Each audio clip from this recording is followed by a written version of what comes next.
Assalamualaikum warahmatullahi wabarakatuh. Bismillahirrahmanirrahim.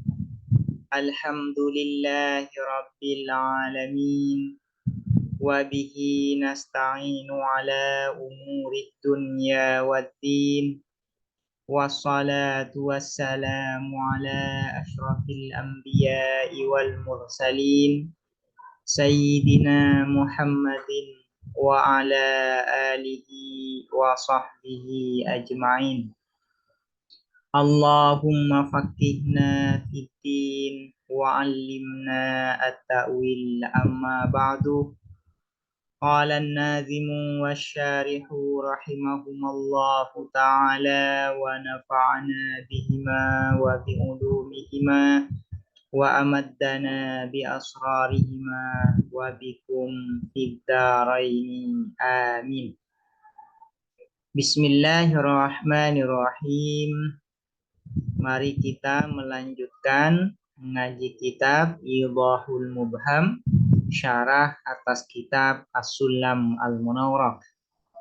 Sekarang kita akan melanjutkan pembahasan terkait nisbatul alfazi lil ma'ani atau nisbatul alfazi ma'al ma'ani.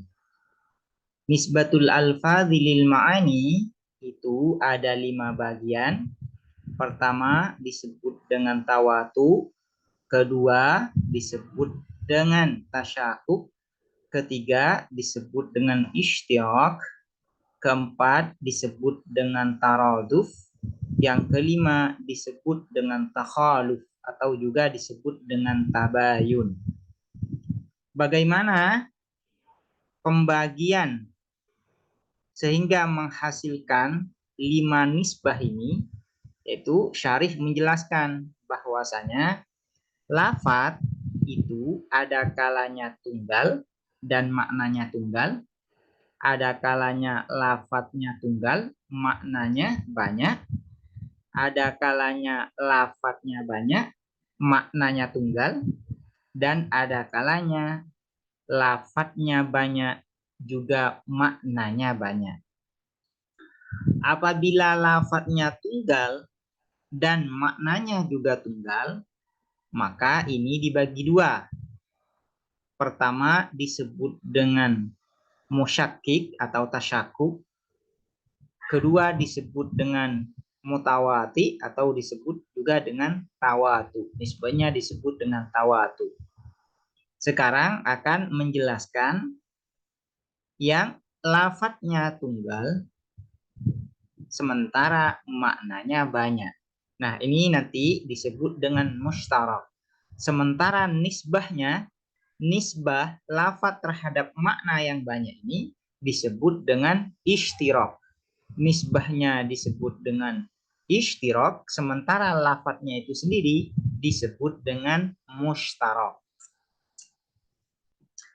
Wal qismu tsani, dan adapun bagian yang kedua, wa huwa, dan adapun al qismu tsani, ma ialah sesuatu ittahada yang tunggal fihi di dalam ma, al-lafzu apa lafad, wa ta'addadah dan banyak al-makna apa makna. Jadi yang kedua, lafadznya tunggal satu, sementara maknanya banyak. Yusamma ialah dinamakan, ini menjadi khobar dari wal qismu tsani. Yusamma ialah dinamakan apa al qismu tsani mushtarakan pada mushtarak. Jadi apabila ada lafadz tunggal dan dia memiliki makna yang banyak, maka ini disebut dengan mushtarak. Sementara nisbah antara lafadz dan maknanya yang banyak ini disebut dengan ishtirak. Jadi nisbahnya disebut dengan ishtirak, sementara lafadznya disebut dengan mushtarak. Contohnya seperti apa? Itu seperti lafadz ain. Lafadz ain secara lafadz tunggal, namun makna dari lafadz ain ini banyak, yaitu memiliki makna basirah, makna jariyah, makna jasus, dan sebagainya. Nah, lafadz ain disebut dengan mustarak. Sementara hubungan antara lafadz ain dengan maknanya yang banyak ini, nah hubungannya ini disebut dengan ishtirak. Kemudian selanjutnya, yang keempat, yaitu lafadznya banyak, namun maknanya tunggal. Wa misaluma, dan adapun contohnya sesuatu ta'addada yang banyak fihi di dalam ma, al-lafdu apa lafad, wattahada dan tunggal al-makna apa makna, insanun wa bashar, ialah seperti lafad insan wa bashar. Fahuma, maka adapun keduanya insan wa bashar mutaratifani, ialah sinonim keduanya. Wan nisbatu, dan adapun nisbah hubungan bainahuma di antara keduanya insan wa bashar, at-taradufu, ialah disebut dengan nisbah taraduf. Yang keempat, lafadznya banyak namun maknanya tunggal. Yang disebut dengan lafadz banyak ini artinya satu lafadz dinisbahkan, dihubungkan dengan lafadz lain. Ternyata satu lafadz ketika dihubungkan dengan lafadz lain ini maknanya sama. Nah, ini disebut dengan mutaratif. Dan nisbah, hubungan antara lafadz ke lafadz yang lain yang memiliki makna sama ini, nisbahnya disebut dengan nisbah taraduf. Contohnya seperti lafadz insan wa bashar. Insan ketika dinisbahkan kepada bashar, ini kan sudah bukan tunggal tapi banyak, lebih dari satu. Di dalam ilmu mantik itu yang disebut dengan banyak itu yaitu dua atau lebih, itu disebut banyak. Nah, lafadz insan ketika dinisbahkan, dihubungkan dengan bashar, oh berarti ini sudah lafadznya ta'addud, banyak. Namun meskipun lafadznya banyak, lebih dari satu, ketika insan ini dinisbahkan, dihubungkan dengan bashar, ternyata makna antara insan dan bashar ini sama. Makna dari insan ini adalah hayawanun natik, bashar juga hayawanun natik. Berarti lafadznya banyak, maknanya tunggal. Nah, ini disebut dengan mutaratif. Lafadznya disebut dengan mutaratif. Sementara hubungan antara lafadz insan dan lafadz bashar, ini hubungannya disebut dengan nisbah taraduf, disebut dengan taraduf. Ini yang keempat. Kemudian yang kelima yaitu lafadznya banyak dan maknanya juga banyak. Yang dimaksud dengan lafadz banyak sekali lagi yaitu satu lafadz dihubungkan dengan lafadz lain. Itu sehingga ini disebut dengan ta'addud, ya, disebut dengan ta'addud. Wa misaluma, dan adapun contohnya sesuatu ta'addada yang banyak fihi di dalam ma, al-lafdu apa lafadz, wal makna dan makna, insanun wa farasun, ialah insan wa faras. Insanun wa faras. Fahuma, maka adapun keduanya insan wa faras mutabayinani, ialah tabayun keduanya. Mutabayin ini artinya berbeda. Berbeda. Fahuma, maka adapun keduanya insan wa faras mutabayinani, ialah berbeda keduanya. Wan nisbatu, dan adapun nisbah hubungan bainahuma di antara keduanya insan wa faras, at-tabayun, ialah disebut dengan nisbah tabayun. Yang kelima yaitu lafadznya banyak dan maknanya juga banyak. Sekali lagi yang disebut dengan lafadz banyak itu artinya satu lafadz dihubungkan dengan lafadz yang lain. Satu lafadz dihubungkan dengan lafadz yang lain berarti lafadznya sudah banyak.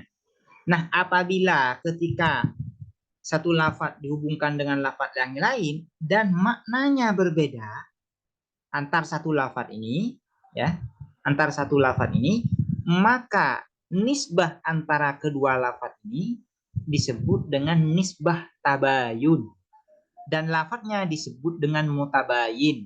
hubungan antara lafadz dengan lafadz yang maknanya berbeda ini disebut dengan nisbah tabayun. Contohnya seperti apa? Yaitu insan wa faros. Insan ketika dihubungkan dengan faros, ini sudah secara lafadz ta'addud, banyak. Karena dihubungkan dengan lafadz lain. Nah, ketika lafadz insan dihubungkan dengan faros, ternyata makna insan dan makna faros ini berbeda. Makna dari insan ini hayawanun natik. Sementara faros maknanya adalah hayawanun sohil. Berarti secara makna berbeda ya antara insan dan faros. Dan karena berbeda maknanya, maka insan dan faros ini disebut dengan mutabayin. Lafadznya disebut dengan mutabayin. Nah, hubungan antara insan dan faros ini disebut dengan nisbah tabayun. Nah, ini adalah ya nisbatul alfad lil ma'ani. Ada 5 sebagaimana sudah dijelaskan. Yang pertama ya, dan yang kedua di pertemuan sebelumnya. Sekarang yang dijelaskan itu adalah mustarok, mutarodif, dan mutabayin. Nisbahnya yang mustarok disebut dengan nisbah ishtirok, yang mutarodif nisbahnya disebut dengan nisbah taroduf, dan yang mutabayin, ya, mutabayin nisbahnya disebut dengan nisbah tabayun. Fahadhil aqsamul khamsatu, maka adapun 5 bagian ini allati dzakaraha ialah sesuatu, dzakaraha yang menyebutkan siapa an-nazim, ha terhadap allati fi qaulihi di dalam perkataan nazim wa nisbatul alfazi al-baitaini. Wa muraduhu dan adapun maksudnya nazim bitakhalufi dengan takhaluf at-tabayun ialah tabayun. Tabayun ini artinya berbeda ya. Secara makna berbeda. Ada satu lafaz ketika dihubungkan dengan lafaz lain ternyata makna antara lafaz yang pertama dan lafaz yang kedua ini berbeda. Nah, hubungan antara dua lafadz yang maknanya berbeda ini disebut dengan nisbah tabayun. Sementara lafadznya disebut dengan mutabayin. Nah, ini adalah penjelasan secara lengkap terkait nisbatul alfadhi lil ma'ani. Demikian, semoga dapat dipahami dan bermanfaat. Assalamualaikum warahmatullahi wabarakatuh.